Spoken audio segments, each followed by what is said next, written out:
Soccer's world governing body is sending a strong message to President Trump about the 2026 World Cup games.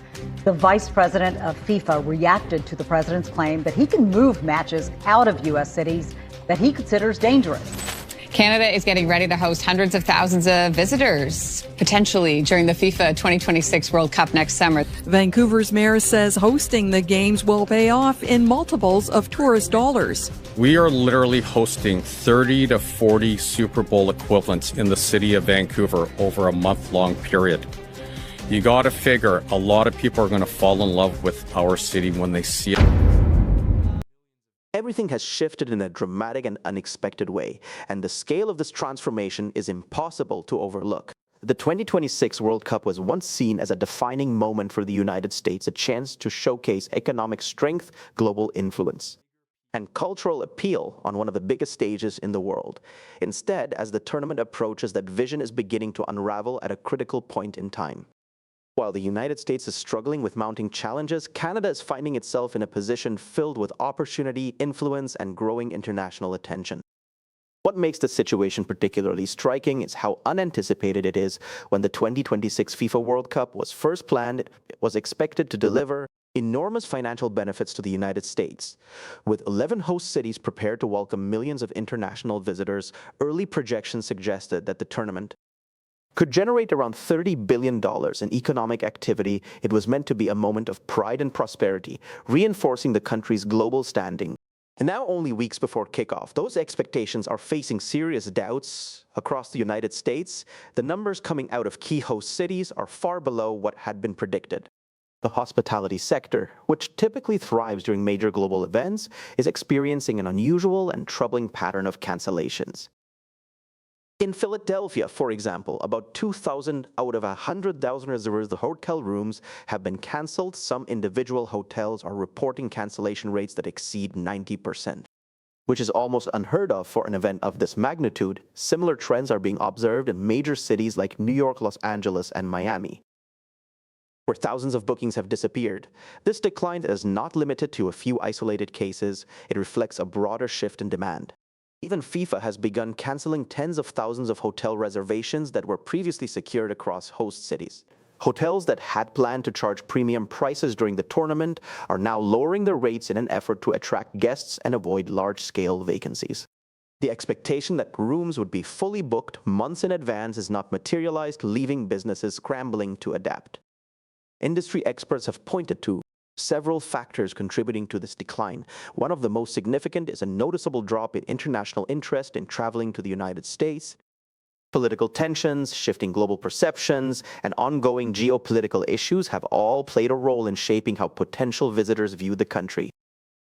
The excitement of attending the World Cup is being outweighed by concerns about the broader environment. Visa processing delays have also become a major obstacle.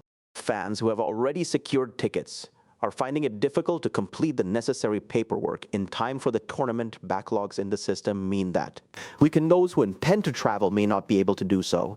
This has created frustration and uncertainty, further reducing the number of expected visitors. Those who intend to travel may not be able to do so. This has created frustration and uncertainty, further reducing the number of expected visitors. In addition to logistical challenges, there is also a growing sense of unease related to travel policies and enforcement measures. Announcements about increased security and immigration enforcement at airports have raised concerns among international travelers. The possibility of facing strict questioning, delays, or even detention has made some visitors reconsider their plans altogether. For an event that relies heavily on global participation, this hesitation is having a noticeable impact.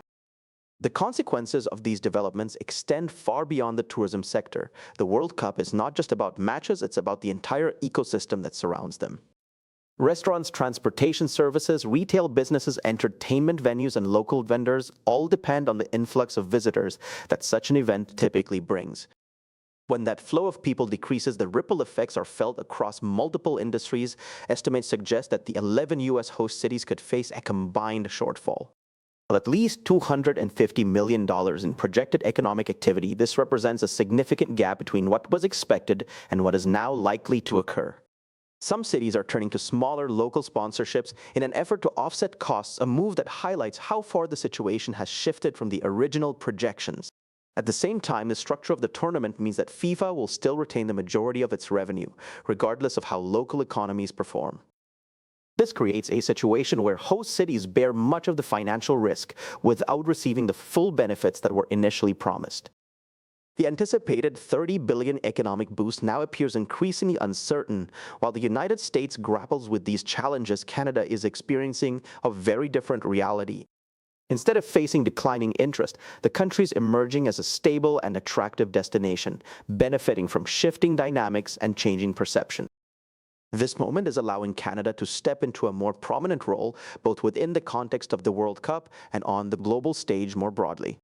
They are presenting it as an opportunity to rethink long-term strategies and strengthen national independence. This perspective reflects a broader effort to reduce reliance on traditional partnerships and build a more diversified and resilient economy. One of the key elements of this strategy is trade diversification. For many years, Canada has relied heavily on the United States as its primary trading partner, with a significant portion of its exports going south of the border. While this relationship has been beneficial, it has also created a level of dependency that some policymakers now view as a potential weakness. Recent developments indicate that Canada is actively working to change this dynamic. The country has been expanding its trade relationships with other regions, including Asia and Europe, while also investing in emerging industries such as clean energy technology and advanced manufacturing. These efforts are aimed at creating new opportunities and reducing reliance on any single market. The results of these initiatives are already becoming visible. Canada's exports to non-US markets have reached record, and foreign investment has increased significantly. New partnerships are being formed, and the country is gaining recognition as a key player in global trade networks. This shift is not happening overnight, but the direction is clear and consistent. In addition to trade, Canada is also focusing on strengthening its position in areas like energy and infrastructure. Projects related to natural gas, renewable energy, and transportation are helping to expand the country's economic base. These investments are creating new jobs, supporting innovation, and enhancing Canada's ability to compete in a rapidly changing global economy. Another important aspect of Canada's approach is its emphasis on international collaboration. By building relationships with a wide range of partners, the country is positioning itself as a connector between different regions and markets. This strategy not only increases economic opportunities, but also enhances Canada's influence on the global stage. The contrast between the United States and Canada is becoming increasingly evident. While the United States faces declining tourism and economic uncertainty related to the World Cup, Canada is using the moment to strengthen its position and expand its opportunities. This shift is not just about one event. It reflects broader changes in how both countries are navigating a complex and evolving global landscape. This situation also highlights how quickly circumstances can change. Events that were once expected to deliver clear and substantial benefits can take unexpected turns due to factors that extend beyond the original plan. At the same time, challenges in one area can create new opportunities in another, reshaping outcomes in ways that were not initially anticipated.